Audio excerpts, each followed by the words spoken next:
Hello दोस्तों, क्या हालचाल। आई होप कि आप सभी बढ़िया होंगे और आपकी तैयारी बेहतर चल रही होगी। आज का ये वीडियो आप सभी के लिए काफी ज्यादा इंपॉर्टेंट होने वाला है। बच्चों गांठ बांध लीजिए, इसके अंदर से आपका 2 नंबर का क्वेश्चन फंसने वाला है। आज के इस वीडियो के अंदर हम चैप्टर नंबर 5 जिसका नाम है चुंबकत्व एवं द्रव्य एक ही वीडियो में समाप्त। बच्चों एक ही वीडियो है इस चैप्टर का, क्योंकि चैप्टर छोटा है और एक ही वीडियो के अंदर हम उन सभी चीजों को कवर करने वाले हैं जो कि आपके बोर्ड एग्जाम में पूछी जाएगी। बोर्ड परीक्षा 2024 में 100% आने वाले वायरल क्वेश्चन। जी हाँ, ऐसे वायरल क्वेश्चन बताऊंगा बच्चों, इन्हीं को कर लेना, बस इनके अलावा आपको कुछ करने की आवश्यकता नहीं है। तो आज जो पहला क्वेश्चन है बच्चों, चुंबकन तीव्रता की हम परिभाषा देखने वाले हैं। यदि बच्चों आप चैनल पहली बार आए हो तो चैनल को सब्सक्राइब कर लीजिएगा। साथ ही साथ डिस्क्रिप्शन बॉक्स में व्हाट्सएप ग्रुप का लिंक दिया हुआ है, ग्रुप को भी ज्वाइन कर लीजिए क्योंकि क्लास का पीडीएफ आपको वहां मिल जाएगा। तो देखिए क्या है इसकी डेफिनेशन। चुंबकीय पदार्थ के एकांक आयतन में उत्पन्न चुंबकीय आघूर्ण चुंबकन तीव्रता कहलाती है। इसे I से व्यक्त करते हैं। फॉर्मूला है I बराबर m बटा में v। यहाँ m तो है बच्चों चुंबकीय आघूर्ण, v है चुंबकीय पदार्थ का आयतन। साथ के साथ आप इसका मात्रक और इसकी विमा भी देख लीजिए। तो इसका मात्रक है वो है एम्पियर बटे में मीटर, विमा है m0 L-1 T0 A1। अगली जो परिभाषा है आपकी वो है चुंबकन क्षेत्र। तो चुंबकन क्षेत्र को व्यक्त करते हैं H से। तो डेफिनेशन क्या है, चुंबकीय पदार्थ को चुंबकित करने के लिए लगाया गया बाह्य क्षेत्र चुंबकन क्षेत्र कहलाता है। इसे H से व्यक्त करते हैं। फॉर्मूला है H बराबर B अपॉन में न्यू।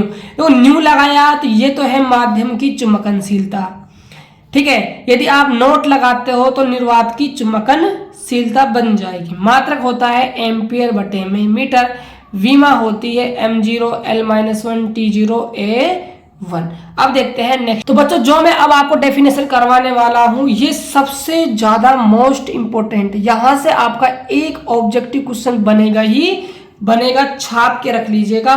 पढ़ने वाले क्या है हम, चुंबकीय पारगम्यता या फिर आपेक्षिक चुंबकीय शीलता। डेफिनेशन है किसी माध्यम से गुजरने वाली चुंबकीय बल रेखाओं की क्षमता चुंबकीय पारगम्यता कहलाती है। इसे न्यू आर से व्यक्त करते हैं।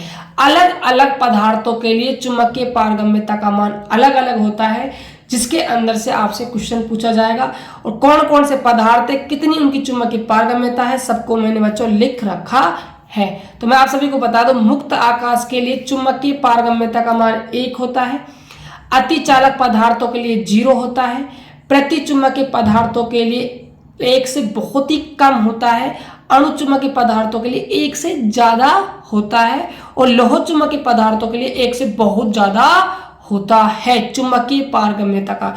1 2 3 4 5 ऐसे पदार्थ है बच्चों, इनको आप याद रख लीजिए, यहां से क्वेश्चन बनने वाला है। एक डेफिनेशन और रह गई है बच्चों, जहां से तो क्वेश्चन 100% आएगा ही आएगा, तो उसको और डिस्कस कर लेते हैं। देखिए तो देखिए जो अगली परिभाषा है वो है चुंबकीय प्रवृत्ति। काई एम से इसको व्यक्त किया जाता है। चुंबकीय पदार्थ की चुंबकन तीव्रता तथा चुंबकन क्षेत्र का अनुपात चुंबकीय प्रवृत्ति कहलाता है। इसे काई एम से व्यक्त करते हैं। फॉर्मूला है काई एम बराबर I अपॉन में H। जो आपका I है वो आपका चुंबकन तीव्रता है, H आपका चुंबकन क्षेत्र है। मात्रक की बात की जाए तो ये मात्रक हीन राशि है। क्यों? क्योंकि इसका मात्रक ही एम्पियर बटे मीटर होता है, इसका मात्रक भी एम्पियर बटे मीटर होता है, तो आपस में कैंसिल आउट हो जाएगा, इसलिए कोई मात्रक नहीं होता। जैसा कि हमने आपको बताया अभी, किसके लिए, चुंबकीय पारगम्यता के लिए मुक्ताकाश, अतिचालक, प्रतिचुंबक, अणुचुंबकीय और लौह चुंबकीय सेम चुंबकीय प्रवृत्ति के अंदर भी मान चलते हैं। एक फॉर्मूला याद रख लीजिएगा, ये चुंबकीय प्रवृत्ति और चुंबकीय पारगम्यता के बीच में संबंध होता है, जिसके आधार पर हम चुंबकीय प्रवृत्ति के मान भी पता कर सकते हैं। बात करते हैं सबसे पहले मुक्त आकाश के लिए। तो मैंने आप सभी को चुंबकीय पारगम्यता पढ़ाई। तो चुंबकीय पारगम्यता के लिए जो मुक्त आकाश की वैल्यू होती है वो कितनी होती है मेरे प्यारे बच्चों? आप सभी ने पढ़ी थी, 1 होती है। तो यहाँ आप 1 जमाते हो तो 1 में से 1 जाएगा, कितना आएगा? 0 आएगा। इसका मतलब कायम 0 है, मतलब चुंबकीय प्रवृत्ति 0 है, इसलिए आपकी 0 आ गई। अब बात करते हैं अतिचालक के लिए। तो आपको याद हो तो अतिचालक पदार्थों के लिए अभी चुंबकीय पारगम्यता पढ़ाई, तो वहां हमने देखा अतिचालकों के लिए उसकी वैल्यू कितनी होती है? 0 होती है। तो 0 माइनस का 1 तो आएगा आपका माइनस का 1 निकल का, मतलब कैसी आ रही है? ऋणात्मक आपकी आ रही है, इसलिए ऋणात्मक हो जाएगी। बात करें प्रतिचुंबकीय पदार्थों के लिए, तो उसके लिए चुंबकीय पारगम्यता का मान था 1 से बहुत कम। 1 से कम का मतलब मान लीजिए 0.9, 0.8 इस प्रकार। तो माइनस 1 करते हो तो आपका जो वैल्यू है वो ऋणात्मक तो आएगा ही आएगा, साथ में कैसा आएगा? बहुत ही कम आने वाला है। बात करें अणुचुंबकीय पदार्थ के लिए, तो न्यू आर का जो वैल्यू था वो आपका था 1 से थोड़ा सा ज्यादा, यानी कि 1.1 आप मान लीजिए 1 घटाओगे तो 0.1 आपका आएगा, मतलब धनात्मक आएगा और कम अधिक आएगा।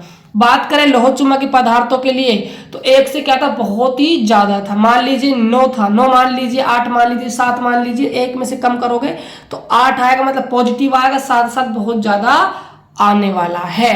तो ये ऐसे करके आप चुंबकीय पारगम्यता की सहायता से चुंबकीय प्रवृत्ति के मान निकाल सकते हो।